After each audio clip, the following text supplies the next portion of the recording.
Então, retomando nossos estudos de análise combinatória, a gente vai ver hoje as permutações circulares, tá? Esse tipo de problema que a gente vai estudar agora, ele trata de determinar de quantas maneiras podemos dispor N elementos em torno de um círculo, tá?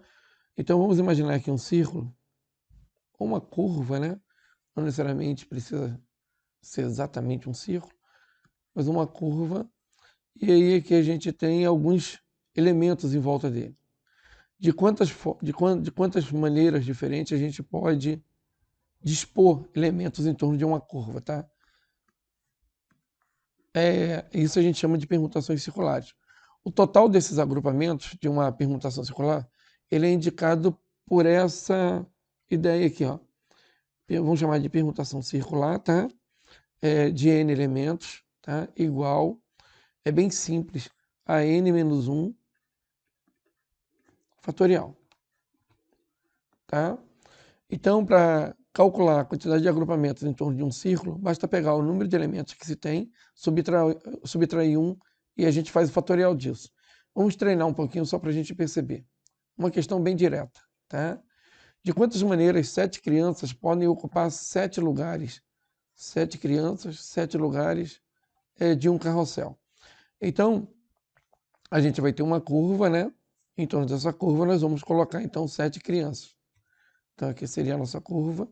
Em torno dela, 1, 2, 3, 4, 5, 6, 7 crianças. De quantas maneiras isso pode ocorrer? Ora, é uma permutação circular. Então, nós temos permutação circular de 7 é igual a 7 menos 1 fatorial. Isso aqui vai dar 6 fatorial. E 6 fatorial, para quem lembra, sem precisar desenvolver, vai dar o quê? 720, né? Agora vamos a um outro probleminha, tá? Então aqui a gente tem 6 pessoas, entre elas um casal, tá? Devem sentar-se em volta de uma mesa circular. De quantos modos pode ser feita a disposição de tal maneira que o casal ele fique sempre junto, tá? Então, olha só, nós temos 6 pessoas e 2 sempre vão estar juntas. Vamos pensar em 6 pessoas assim, né?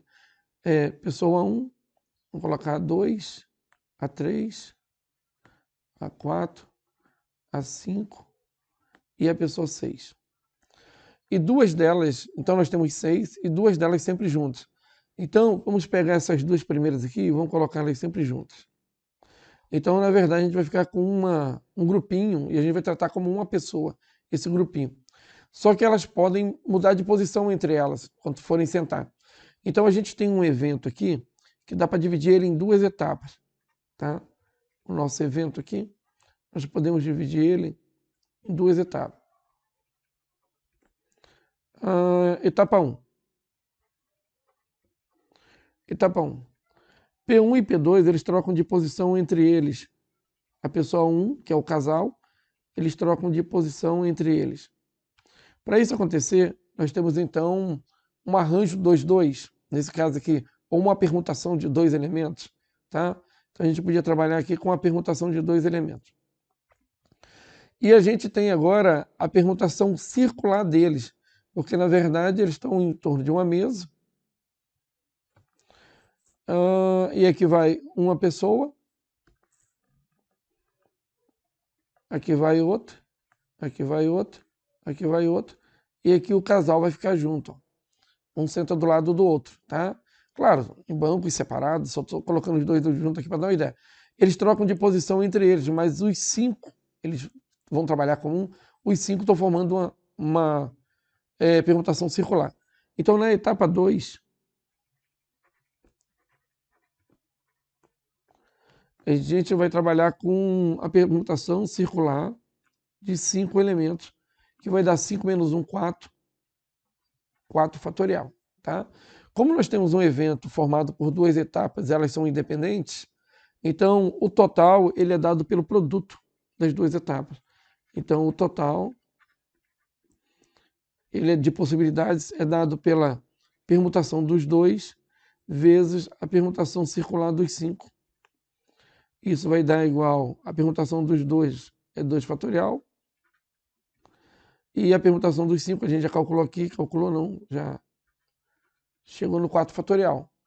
2 fatorial a gente sabe que é 2, 4 fatorial a gente sabe que é 24, e 2 vezes 24 a gente sabe que é 48.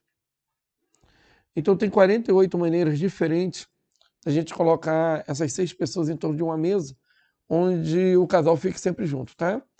Agora vamos para mais um problema e o último também dessa série, tá? Das 8 pessoas que devem sentar-se a uma mesa, um problema então parecido, né? João e Pedro nunca devem ser vizinhos, ó. Então tem um probleminha aqui, ó. João e Pedro, eles não vão estar juntos, ao contrário daquele anterior. Quantas são as disposições possíveis? Aí, para resolver esse problema, a gente vai trabalhar com as 3 informações. Primeiro, vamos calcular, sem restrição nenhuma, todas as possibilidades, tá? Então, a gente vai calcular sem restrição nenhuma.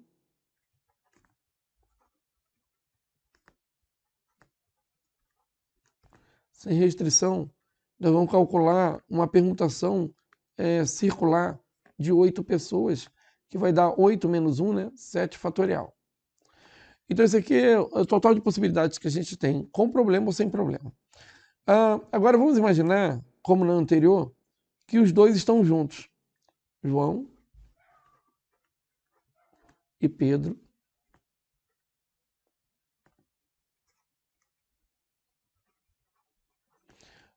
Eles estão juntos, como na anterior. A gente já sabe fazer.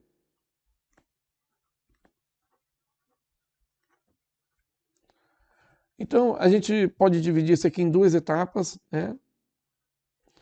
A primeira etapa, o João troca de lugar com Pedro, eles estão juntos. Então, João, ele pode trocar de lugar com Pedro.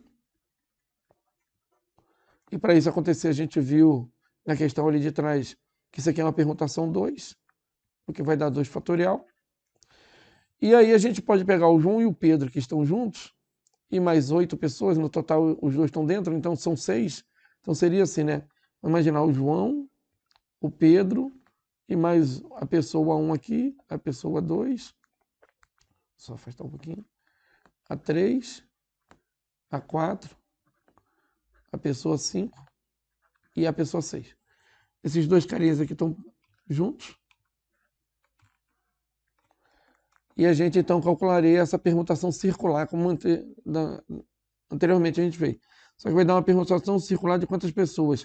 1, 2, 3, 4, 5, 6, 7. 7 pessoas. E a gente sabe que esse resultado é 6 fatorial, né? Porque é 7 menos 1, 6, 6 fatorial. Então, o total aqui, dessa segunda ideia, é 2 fatorial vezes 6 fatorial. Agora a gente vai calcular, vai resolver o problema. João e Pedro nunca estão juntos, não estão juntos. João e Pedro não estão juntos.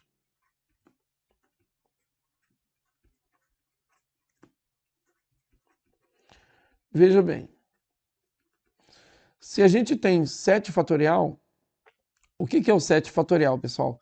É a possibilidade de distribuir essas 8 pessoas em torno de uma mesa sem restrição nenhuma. Então, eu vou puxar para cá, 7 fatorial. E tirar a quantidade de vezes que eles aparecem juntos, que vai dar 2 fatorial vezes 6 fatorial, o resultado disso é o resultado que a gente procura, que é o resultado do nosso probleminha, tá? Então, olha só, para facilitar a nossa vida, 7 fatorial, ele abre para 7 vezes 6 fatorial, né? E o 2 fatorial é 2, então aqui dá 2 vezes 6 fatorial. E a gente tem 6 fatorial como se fosse uma variável x, 7x menos 2x. 7x menos 2x, a gente tem 5x. Como 6 fatorial é 720, então a gente tem 5 vezes 720. E 5 vezes 720 dá 3.600. Então nós temos 3.600 maneiras de distribuir o João e o Pedro e mais 6 pessoas em volta de uma mesa e os dois estarem separados, tá? Então até a próxima.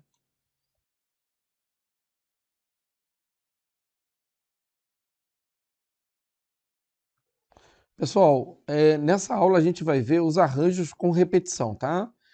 A gente já viu que com os elementos de um conjunto A, né, por exemplo, um conjunto A qualquer, onde a gente tem alguns elementos ali dentro, podemos formar agrupamentos, né, ordenados que a gente chama de arranjo, né? Mas nessa aula a gente vai estudar os agrupamentos ordenados em que um desses elementos, ou mais de um, eles apareçam mais de uma vez em cada grupo. Aí a gente chama isso de arranjos com repetição, tá? Para resumir isso, seria assim, né? Para indicar, né, qual é o símbolo de arranjo com repetição, vai ficar assim, né? O total, tá? Só fazer um resumo bem rapidinho aqui. O total de arranjos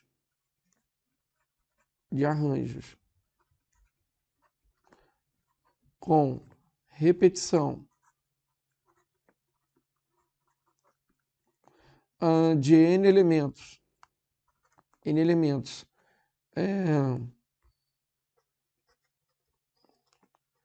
elementos tomados KK ou classe K, é indicado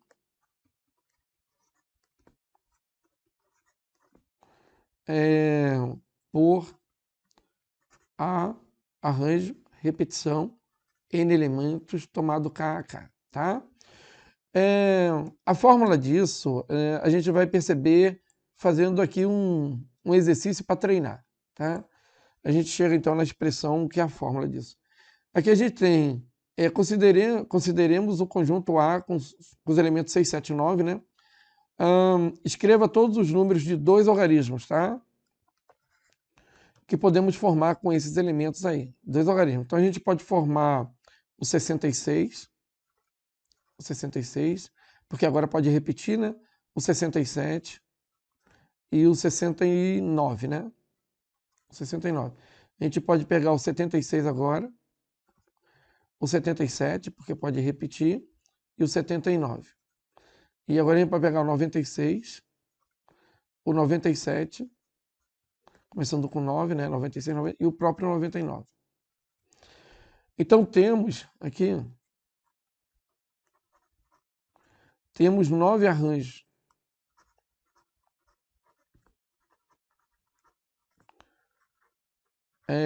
De três elementos, porque o nosso conjunto tinha 3 elementos, tá? Classe 2 ou tomados 2 a 2. 2 a 2. E podemos indicar isso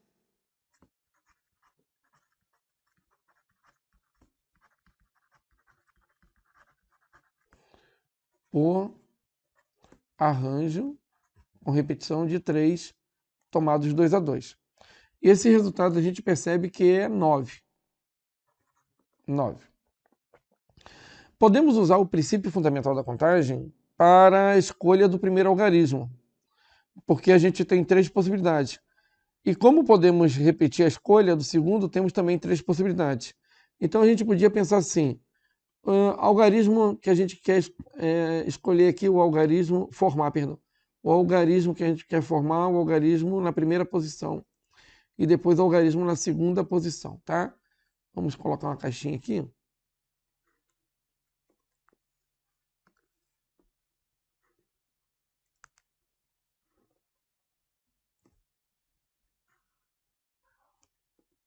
Tá? E as possibilidades que a gente tem.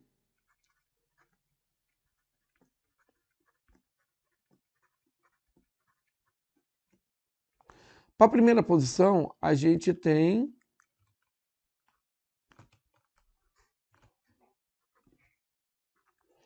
três possibilidades. E para a segunda também nós temos 3. Pelo princípio fundamental da contagem, o total disso aqui, o total é dado pelo arranjo com repetição de 3 tomados 2. Isso é igual a 3 vezes 3, que é esses dois números multiplicados. Isso é igual a 3 ao quadrado. Isso é igual a 9. Observe que o 3 daqui, ó, ele veio para cá. E o 2 aqui, ó, ele veio para cá, tá? Aí, vamos resolver mais um probleminha. E depois a gente formaliza isso e faz mais um exercício. Aqui a gente tem o seguinte. Seja A um conjunto com dois elementos só, 3 e 7. Escreva todos os números com 4 algarismos. Tu vê que nesse caso aqui, nesse tipo de arranjo, a gente pode ter uma quantidade menor de elementos no conjunto e formar uma quantidade maior de agrupamentos. Né? Um agrupamento com mais elementos, na verdade. Então, é um pouquinho diferente. Então, vamos formar todos os números com 4 algarismos. Vamos lá. O número tem 4 algarismos, então vamos pensar no 3, 3, 3 e 3, repetindo as 4 vezes, 3.333. Agora vamos colocar o 7. Um 7 só, vamos colocar aí no final. Agora vamos fazer com que esse 7 ele vá caminhando pelo número, formando novos números.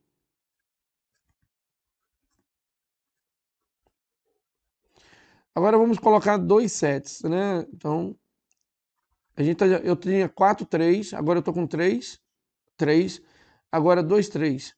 Vamos formar todos os números. Então, o 7, 7 ele fica agora junto, num primeiro momento. Agora vamos colocar ele alternando aqui, ó. E vamos colocar o 7 agora iniciando. E falta colocar o 33 no meio, né? Assim. Pronto, fizemos todos com 2, 3 e 2, 7. Agora vamos colocar o 3 apenas uma vez, né? Porque a gente já... 4 vezes, 3 vezes, 2... Agora uma vez só. Então, 3 aparecendo apenas uma vez. Isso aqui. Aí agora ele vai para cá. Agora ele vai para cá. 3. A terceira posição. Agora ele vai para a quarta posição. E agora o 3 não aparecendo mais. Então nós conseguimos aqui, ó. 1, 2, 3, 4, 5, 6, 7, 8, 9, 10, 11, 12, 13, 14, 15, 16 possibilidades. Então temos 16 arranjos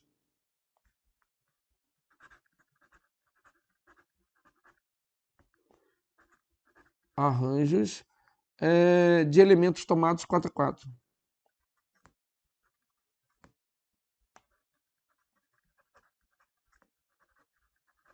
De 2 elementos, na verdade, tomados 4 a 4.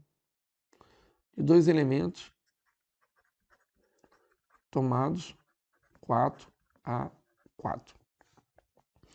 E a gente escreve isso assim, arranjo de 2 elementos tomado 4 a 4. O que vai dar 2 vezes 2 vezes 2 vezes 2. O que vai dar 2 elevado a 4. Vai dar 16. Então a gente vê que esse númerozinho, o primeiro, ele é a base. E o segundo, a gente percebe que ele é o expoente. Ó. Tá? Agora a gente poderia ter feito isso usando o princípio fundamental da contagem, né? Então a gente agora tem 4 algarismos. A gente tem 4. Vou colocar aqui uma caixinha. E vamos repetir essa caixinha aqui, peraí.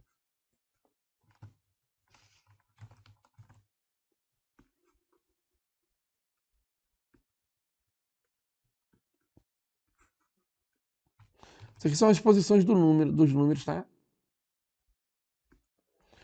Então a gente tem aqui primeiro algarismo, segundo algarismo, terceiro algarismo e quarto algarismo. Quais são as possibilidades?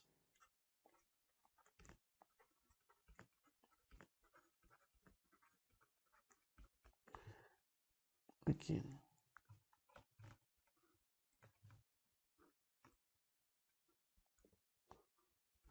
Esse aqui, né? Todos eles. Ou entre o 3 ou entre o 7, né? Aqui a gente ou coloca o 3 ou 7. Ou 3 ou 7, ou 3 ou 7, ou o 3 e o 7. Então tem duas possibilidades para cada um. No final, a gente vai ter então o arranjo com repetição de 2, 4. Tomando 4, né? Classe 4. Então a gente vai ter o 2 elevado a 4, porque esse aqui é vezes, está multiplicando. Isso aqui vai dar 16. Então, em geral, pessoal, o arranjo por repetição N classe K é igual o N como base e o K como expoente. Bem tranquilo, né? Agora vamos resolver mais um exercício.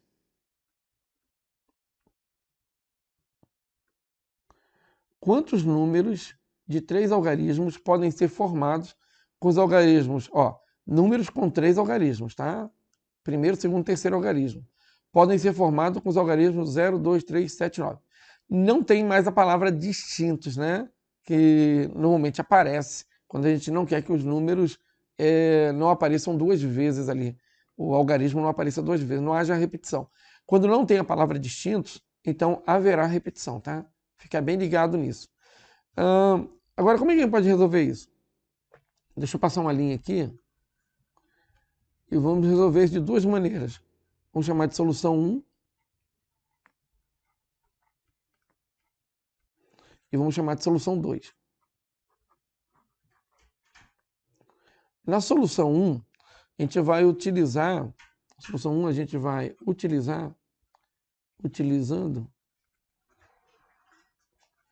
utilizando o conceito que a gente acabou de aprender. O conceito de arranjo por repetição. Com repetição. E na 2 a gente vai utilizando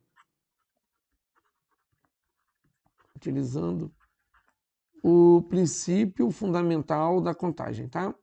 Então vamos lá.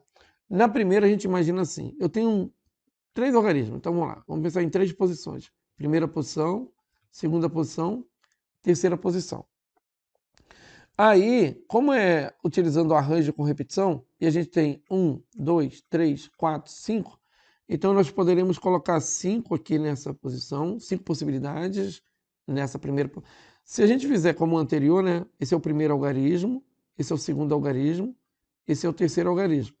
Nessa posição aqui, eu tenho as possibilidades. A gente pode pensar em colocar as possibilidades embaixo, então. Sim.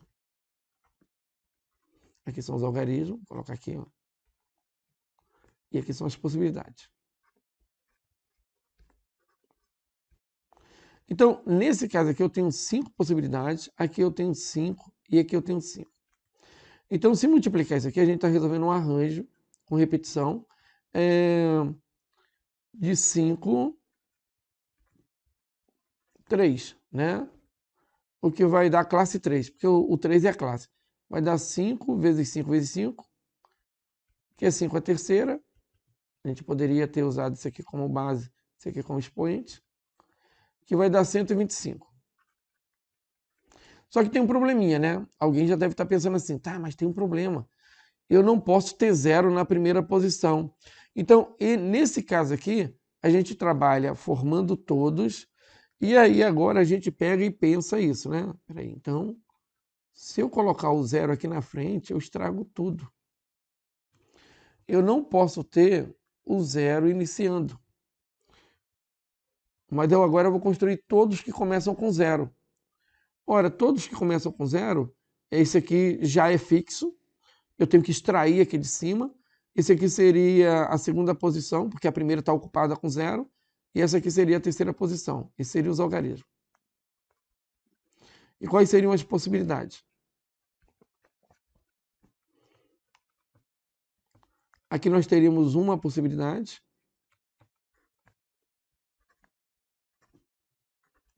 Aqui nós teríamos uma possibilidade, que é o próprio zero. Aqui nós teríamos 5 e aqui 5.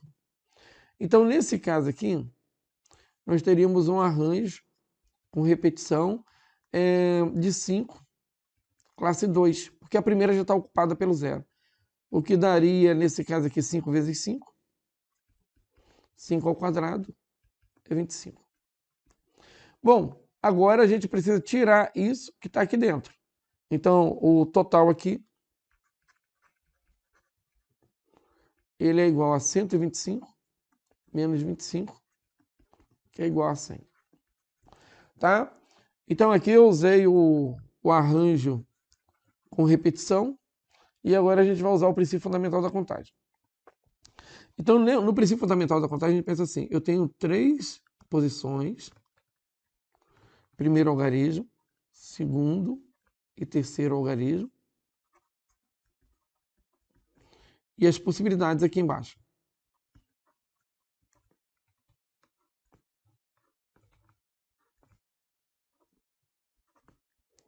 Tá?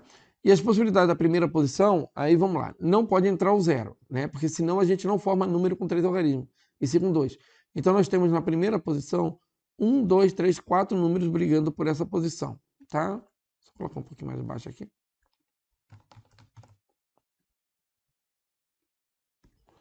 Então nós temos aqui 4 algarismos brigando nessa posição. Nessa posição aqui nós temos os 5. E nessa posição aqui nós temos os 5. Então, pelo princípio fundamental da contagem, essa etapa é independente da outra etapa, que é independente da terceira etapa. Então, o total aqui, pelo princípio fundamental da contagem, é o produto. 4 vezes 5 vezes 5. 4 vezes 5 aqui dá 20, e 20 vezes 5 dá 100. O mesmo 100 que nós encontramos lá embaixo, tá? Na solução. Então, é isso, pessoal. A gente volta com a próxima aula daqui a pouquinho, tá? Até mais.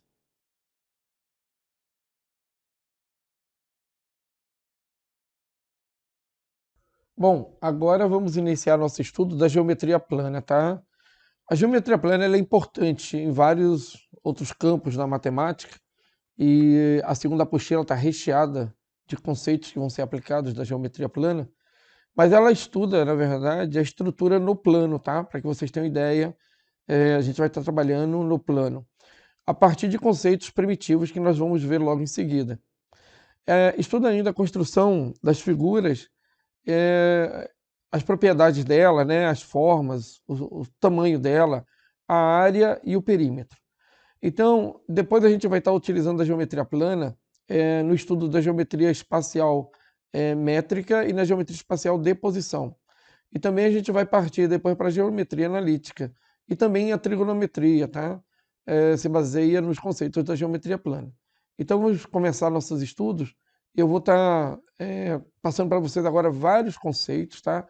Vocês vão ter um pouco de paciência, mas é necessário, porque sem isso depois fica sempre o questionamento de por que isso ou por que aquilo, tá? Então vamos começar pelos conceitos primitivos da geometria plana. Eu vou dividir essa tela aqui em 3, né? Vou colocar aqui uma divisãozinha e aqui outra. Então, por que eu fiz isso? Porque os conceitos primitivos na geometria são 3. É o conceito de ponto, né? Deixa eu só acertar minha mesinha aqui. É o conceito de ponto, é o conceito de reta e é o conceito de plano. Esses conceitos, eles não têm uma definição, não têm um porquê. A gente entende isso baseado nas nossas observações e cada um pode observar de uma maneira que um outro, de repente, né, vê de outra, né? Então, por exemplo, o ponto, a gente representa ele por um pontinho e por letra maiúscula, tá? Então, a gente chama de ponto A, tá? A reta, ela é um conceito infinito, né? A reta é infinita. Deixa eu pegar aqui uma reta e ela não tem fim nem para cá e nem para cá. E a gente representa a reta por letras minúsculas. Então a gente tem aqui a reta R. E o plano, deixa eu pegar uma figura aqui para a gente formar o plano. O plano ele é formado, ele é ilimitado, tá? Ele não tem esse conceito de limite.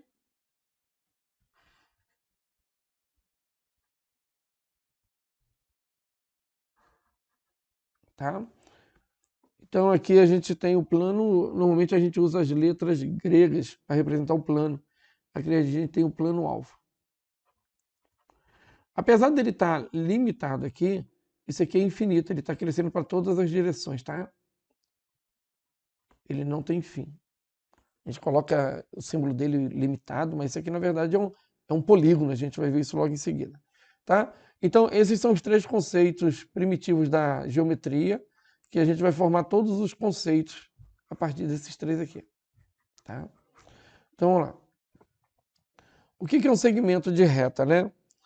Segmento de reta é a parte de uma reta, né, compreendida entre dois pontos. Então, quando a gente tem um pedacinho de reta e a gente limita esse pedacinho de reta pelos pontos A e B, no caso aqui, a gente tem um segmento de reta. A gente chama de segmento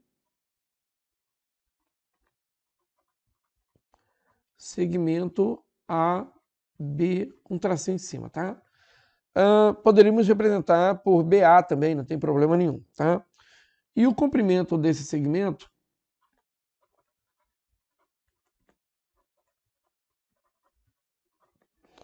comprimento de AB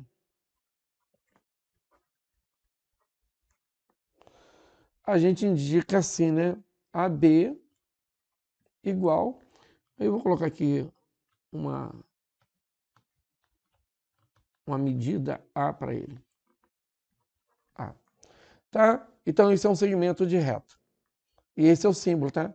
De segmento de reta. Depois a gente vai ver que esse símbolo aqui é símbolo de uma semi-reta e vai ver que esse símbolo aqui é símbolo de uma reta, tá? Então é só para já ir percebendo as pequenas mudanças, tá? Então, segmentos congruentes. Em matemática, a palavra congruente, ela não significa igual, tá? O igual em matemática é uma coisa, é a mesma coisa. Quando a gente diz que uma coisa é igual a outra, a gente diz que é a mesma coisa. Por exemplo, se eu falar que o ponto A é igual ao ponto B, eu estou no mesmo lugar. Agora, se a gente tem o ponto A e tem o ponto B em outro lugar, mesmo que os dois sejam pontos idênticos, né? Na verdade, eles são diferentes. No caso deles serem idênticos em posições diferentes, nós chamamos de congruentes. Então, há uma diferença entre igual, é um sobre o outro, é o mesmo, tá? E congruentes, que são coisas idênticas, mas em posições diferentes. E a gente não chama isso de igual, a gente chama isso de congruente, tá? Então, dois segmentos congruentes aqui, por exemplo, eu poderia ter um segmento aqui, ó, assim, ó, e esse segmento ele ter 4 centímetros. Vou chamar ele aqui de segmento AB. E ele tem 4 centímetros. E a gente poderia ter um outro segmento aqui, ó.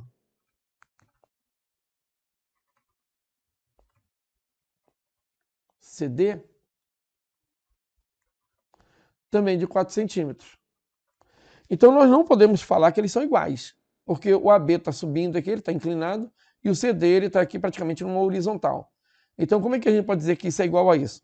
A gente pode dizer que as medidas dos dois é a mesma. Eles têm a mesma medida. Aí sim, as medidas são iguais. A medida de AB é igual à medida de CD. Isso a gente pode falar, tá? A medida de AB, né? AB é igual à medida de CD. Isso a gente pode chamar medida. Agora, a congruência a gente indica assim. Indica-se congruência assim, ó. O segmento AB ele é congruente, aí é uma igualdade com 3 tracinhos, né, praticamente, a CD. Esses 3 tracinhos aqui indicam congruentes, tá?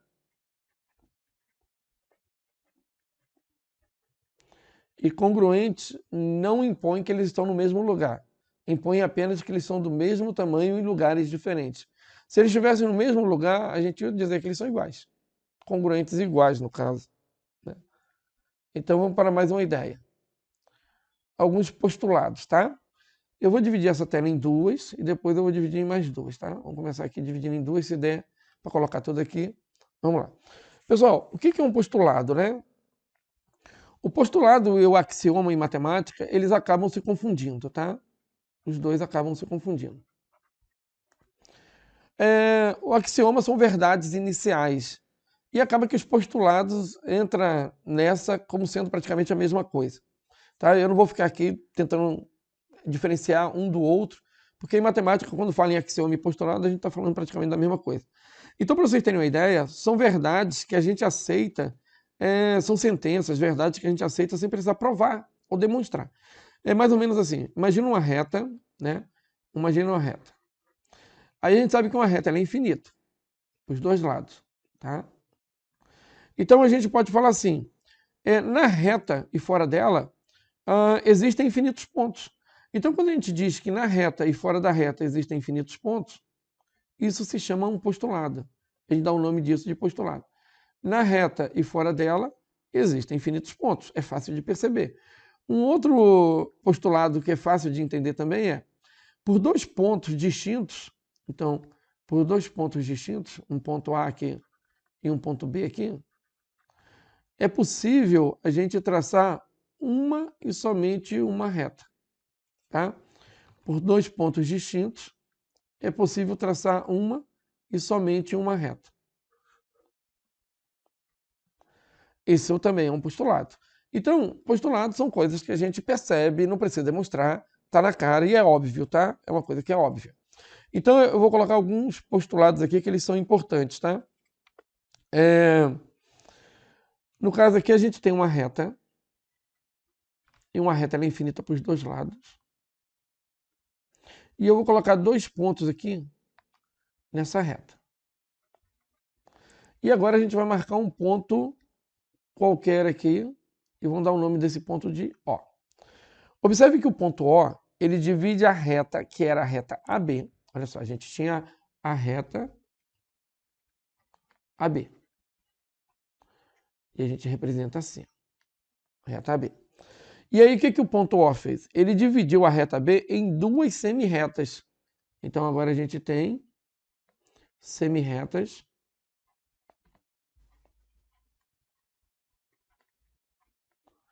OA começa em O e vai na direção de A. E a semirreta OB começa em O e vai na direção de B. Se a gente colocar essa setinha ao contrário, né? Fizer assim, ó, vou colocar aqui no cantinho. Se a gente colocar essa setinha assim, ó, é porque começou em B e foi na direção de O, tá? E O é a origem das semirretas, tá? Nesse caso aqui a gente está tratando o O como origem das semirretas. Isso é um postulado. Então, um ponto divide uma reta em duas semirretas. Um ponto divide uma reta em duas semirretas. Vamos perceber um outro postulado. Deixa eu pegar aqui, passar uma linha. Vou colocar 4, só para a gente entender. Uma reta, dois pontos distintos, eu falei isso. Vamos pegar uma reta aqui, ó. Vou pegar assim, inclinadinho. Então a gente percebe aqui, ó, que tem dois pontos distintos aqui, A e B. Um outro postulado diz assim, também não precisa demonstrar. Dois pontos distintos, A e B, A não é B, A é diferente de B. Dois pontos distintos, AB, determinam a reta AB, ou determinam uma única reta, que eu comentei até lá atrás, tá? Agora vamos pensar num plano. Vamos pensar num plano.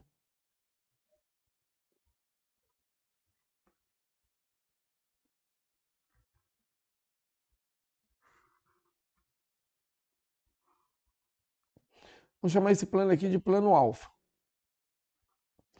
Agora vamos pensar uma reta cortando o plano alfa. Vou colocar ela de outra cor, só para que vocês imaginem aqui.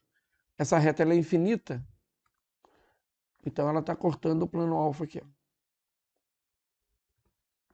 O que vai acontecer com o plano alfa? Ele vai ser dividido, né? Então a reta R, vou chamar ela de R, vamos colocar um ponto A aqui, vamos colocar um ponto B aqui. A gente percebe que A e B estão em semiplanos diferente. A reta R divide o plano alfa, em dois semiplanos, tá? RA, RA e RB. E R é a origem desse semiplano. Então aqui a gente tem o plano alfa, vou colocar de azul.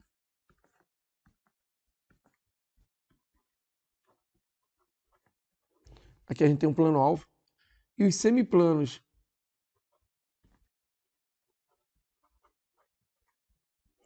é RA e RB, tá? E R é a origem desses semiplanos, tá? E agora um último postulado, para a gente passar para uma nova ideia. Vamos desenhar aqui um plano.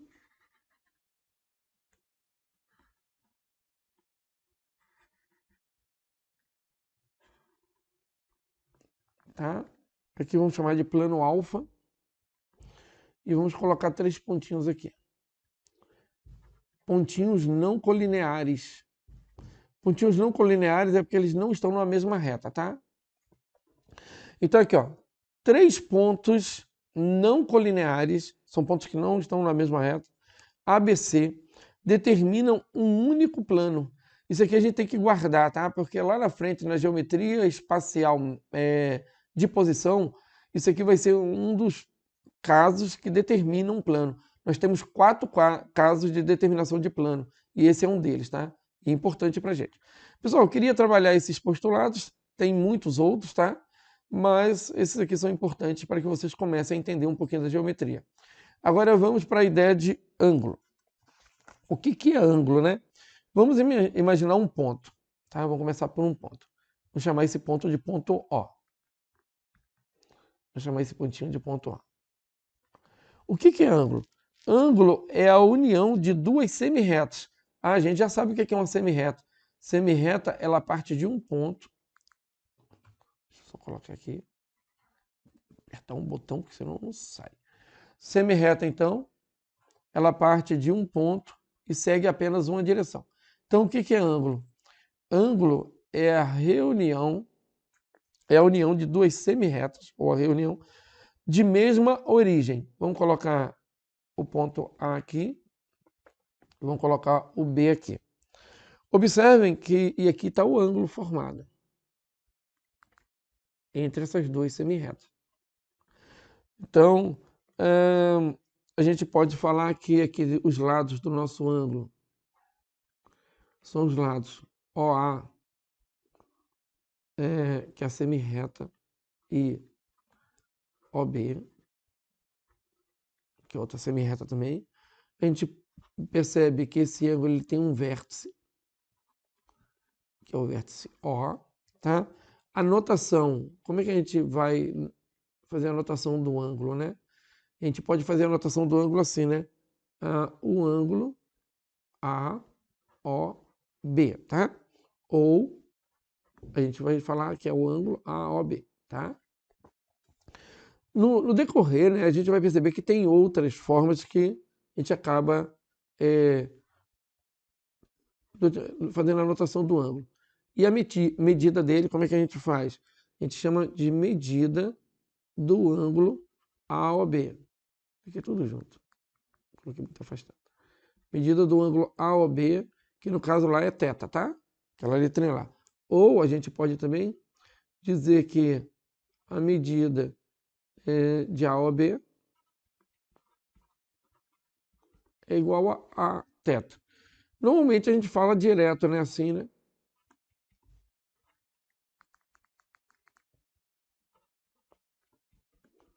A gente acaba fazendo direto. Na prática do dia a dia é isso. Vamos ver então uma nova ideia. Unidades de ângulo, tá? O que acontece? Vamos pegar um círculo aqui. E todo mundo sabe que um círculo ele tem 360 graus, né? Todo mundo sabe que é uma volta completa.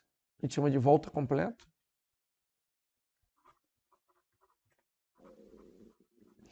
Uma volta completa tem 360 graus.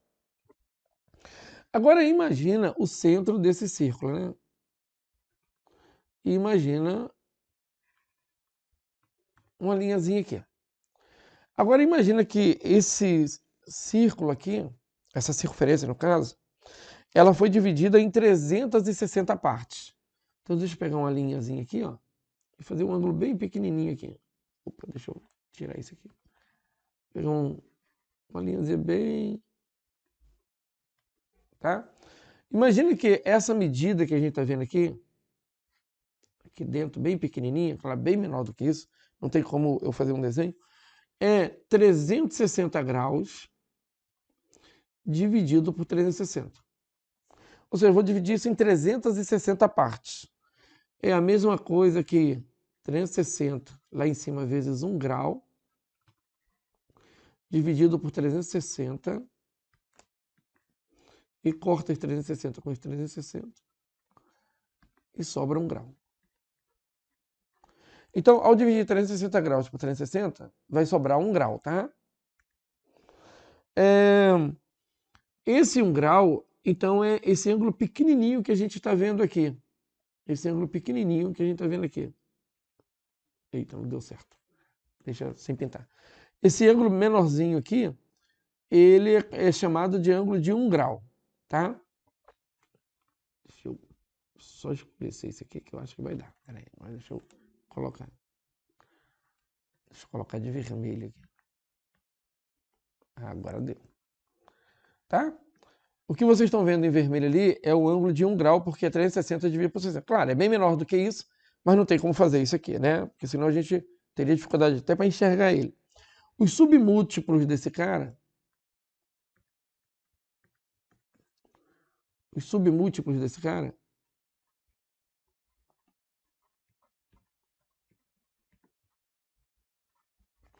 são o minuto. Não é igual, tá? Corresponde aqui, tá? A gente coloca o símbolo de igual, mas é só uma correspondência. Minutos. E 1 minuto corresponde a 60 segundos.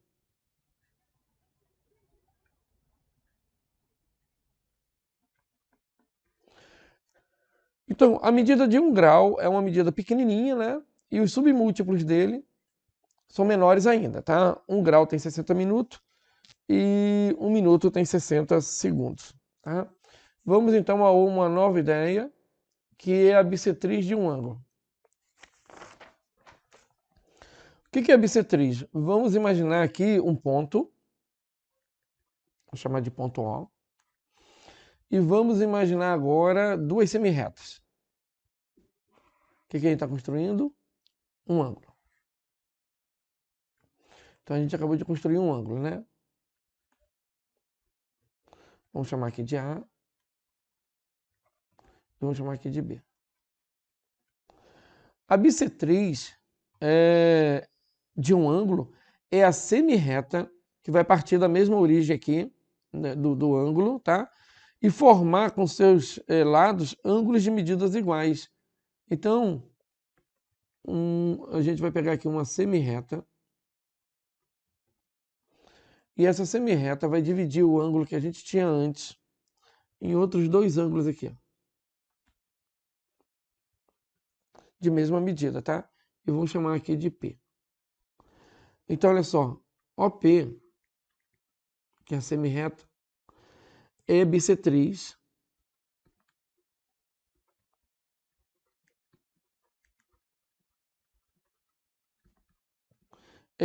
do ângulo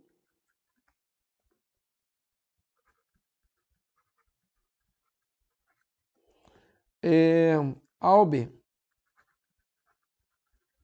AOB, tá?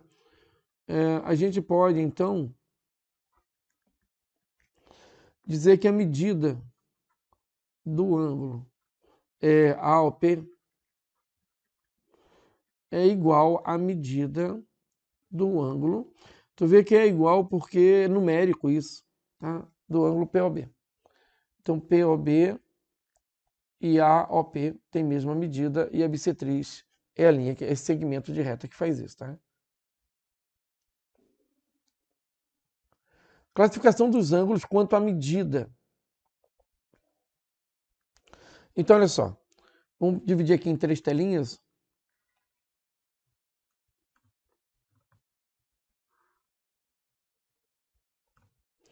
A gente tem o ângulo agudo,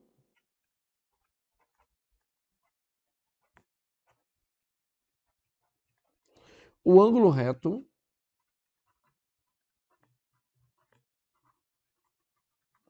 e o ângulo obtuso.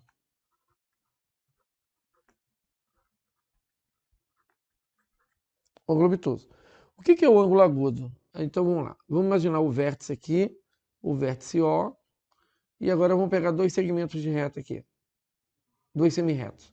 Uma para cá e outra em qualquer outra direção. Vou colocar aqui. E aí aqui a gente tem, deixa eu ligar aqui. Aqui a gente tem o pontinho B e aqui a gente tem o pontinho A. E os 2 semirretos.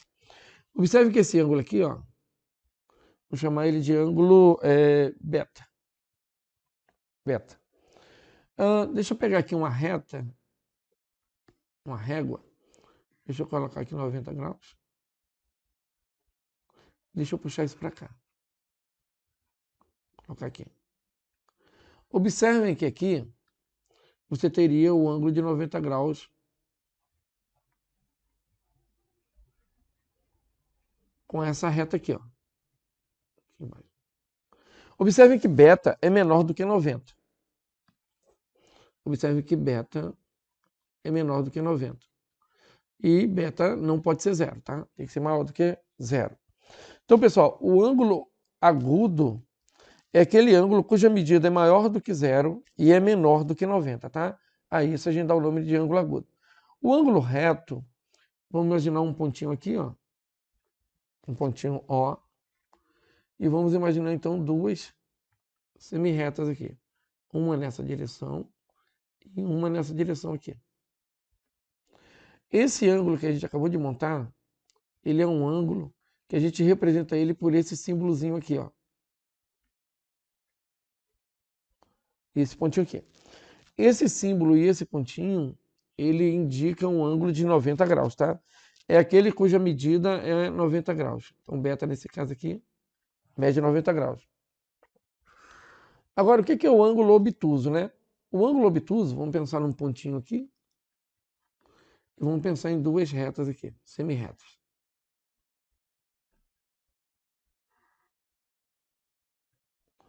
Então, o que acontece?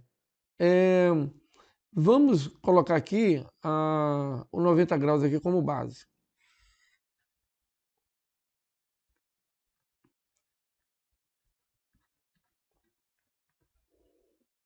Tá aqui 90 graus. Observe que o ângulo que a gente montou, que é esse aqui, ó, chamar ele de beta.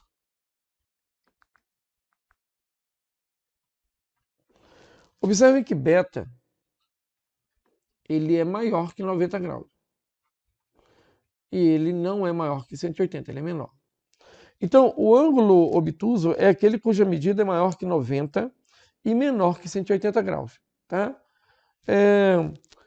E com isso, eu vou dar uma paradinha agora na aula. Amanhã a gente retoma com mais alguns conceitos da geometria plana, tá? Parece ser uma coisa assim que, puxa vida, eu tenho que passar por tudo isso. Tem muita gente que nunca viu geometria. E quando eu falar em um determinado ângulo, uma determinada ideia, é necessário que a gente conheça aquela ideia. Porque senão o exercício não vai sair. Ou vai sair com muita dor, ou vai com muita dúvida. Então, essa parte aqui, ela é importante não só para a geometria plana, ela é importante para todas as geometrias. Então, é uma coisa assim que eu acho que vale muito a pena vocês estarem atentos e prestando atenção e revendo esse vídeo, se for o caso, mais uma vez, para poder pegar o que tem de melhor, tá? Eu tenho tirado, pessoal, informação da onde tem de melhor. Então, vocês vão ver muitas dicas aqui que só vão encontrar comigo, nesse tipo de vídeo e para vocês. É o que eu faria na sala de aula, tá? Então, até mais, até amanhã.